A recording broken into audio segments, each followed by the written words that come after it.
Olá, boa noite. Hoje eu tô aqui para falar para vocês sobre o direito das obrigações, relembrar as regras gerais de direito das obrigações. Local de pagamento, quem paga, onde paga, quando paga, essas regras todas de adimplemento das obrigações. Então vamos lá. Primeira coisa, a gente precisa relembrar que para uma obrigação estar formada, a gente precisa de sujeito ativo, credor, sujeito passivo, devedor. A gente precisa de um vínculo jurídico dessa prestação obrigacional e precisamos da prestação em si, que é uma obrigação de dar, fazer, não fazer. Num vídeo anterior, eu falei melhor sobre os requisitos gerais, as regras gerais das obrigações. E agora a gente vai falar sobre o adimplemento dessas obrigações, ou seja, o cumprimento dessas obrigações. Esses credores e devedores dessas relações jurídicas, dessa obrigação que a gente já estudou, quando nós falamos de adimplemento, cumprimento das obrigações, eles passam a ser chamados de solvens, no caso do devedor, e de accipiens, no caso do credor. Solvens porque é o devedor que vai pagar, solver a dívida, por isso de solvens, e accipiens no sentido de receber essa dívida, né? Então ele vai apreender essa dívida e, portanto, na verdade não apreender a dívida, mas apreender esse crédito que ele possui com os solvens, e portanto a gente chama esses sujeitos de uma forma diferente do que a gente já viu lá nas obrigações. Mas são os mesmos credores e devedores que se obrigaram naquela prestação originária. Aqui no adimplemento nós temos o animus solvendi, a intenção de pagar do devedor, que é o solvens. Mais do que isso, nós temos o exato cumprimento das obrigações. Então nós temos duas formas de adimplemento dessas obrigações. Ou o modo direto de cumprimento, que nós chamamos de pagamento direto, ou um modo indireto de cumprimento dessas obrigações, que são diversos, que eu vou falar num outro vídeo. O modo direto é o exato cumprimento da obrigação principal. A exata forma que vocês firmaram a obrigação é o mesmo modo que você vai cumprir essa obrigação. Agora, se eu mudar a forma de cumprimento, eu já não estou mais falando de pagamento direto, e sim de pagamento indireto. Eu vou cumprir, mas de uma forma diversa. E, óbvio, vou enquadrar dentro de uma das possibilidades jurídicas. Por exemplo, subrogação, inovação, imputação ao pagamento, remissão, algumas das modalidades de pagamento indireto que, como eu já disse, nós vamos ver posteriormente. Fora isso, então, a gente precisa falar quem são exatamente esses sujeitos, né?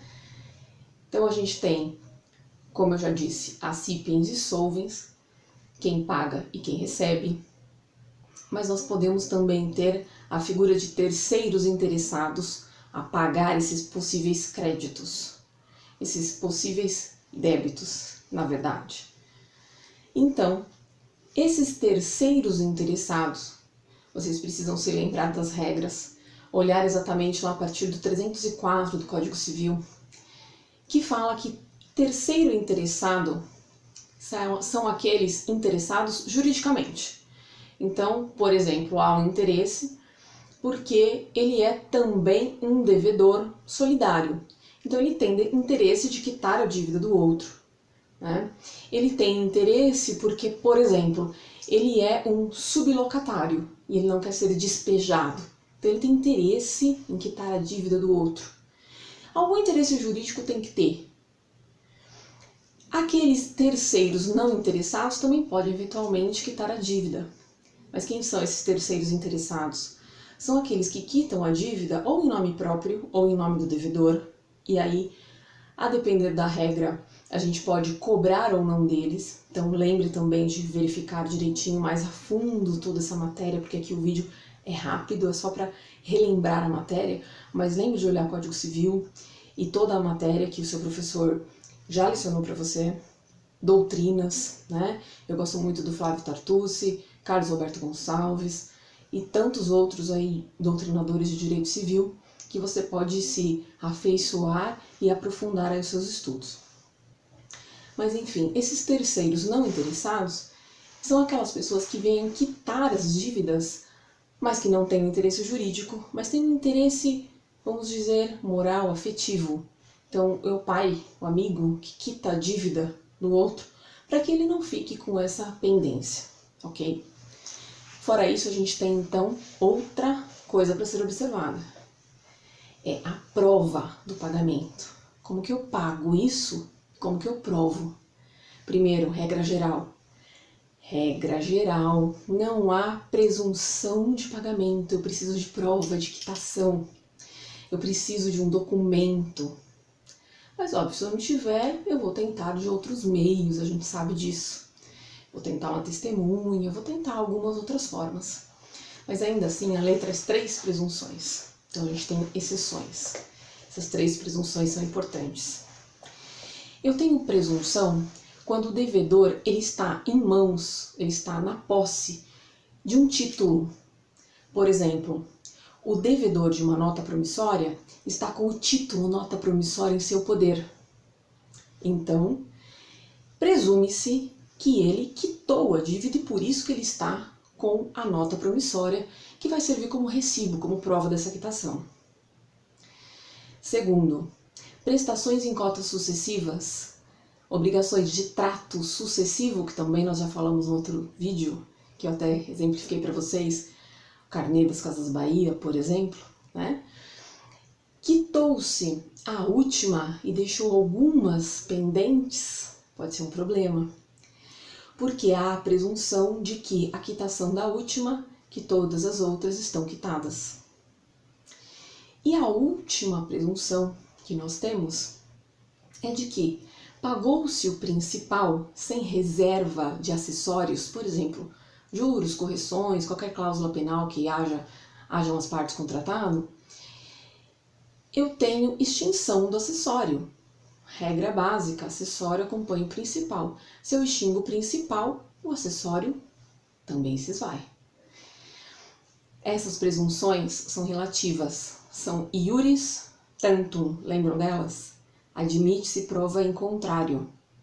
Se eu estou lá com o título nota promissória na mão, pode ser que eu tenha furtado, me apropriado indevidamente. Se, por exemplo, eu não quitei algumas prestações, facilmente o meu credor consegue comprovar, por mais que eu tenha pago a última, né? E por mais que eu tenha pago o principal, o meu devedor, ou melhor, o meu credor, muito provavelmente também vai conseguir comprovar que eu deixei de quitar juros correção. Só que isso pode dar uma dor de cabeça imensa para o credor, então é importante saber dessas regras, ok? Fora isso, local de pagamento. Ou o local de pagamento é aquele contratado pelas partes, então está em contrato, ou regra geral, atenção, regra geral, domicílio do devedor, dívida querable, ou também chamada de quesível, é o credor que vai bater na porta do devedor. Lembram lá do exemplo? O seu barriga vai cobrar o aluguel do seu madruga, não é assim? Essa é a dívida quesível, essa é a dívida querable. É a regra geral do direito às obrigações. Se as partes quiserem contratar que a dívida vai ser cobrada no domicílio do credor, então isso precisa estar em contrato. E aí ela é chamada, não de quesível, obviamente, mas sim de portável ou portable, ok? E por fim, quando pagar essa dívida? As regras, mais uma vez, precisam estar estipuladas na obrigação principal, no eventual contrato. Previamente, obviamente, entre as partes. Se ela não estiver, presume-se que ela é devida de imediato. Mas qualquer dúvida de quando vai se pagar e tudo mais, isso é resolvido sempre favoravelmente ao devedor, ok? Então é isso, eu espero que você tenha se relembrado dessas regras gerais, mas aprofunde os seus estudos no Código Civil e na doutrina. Obrigada.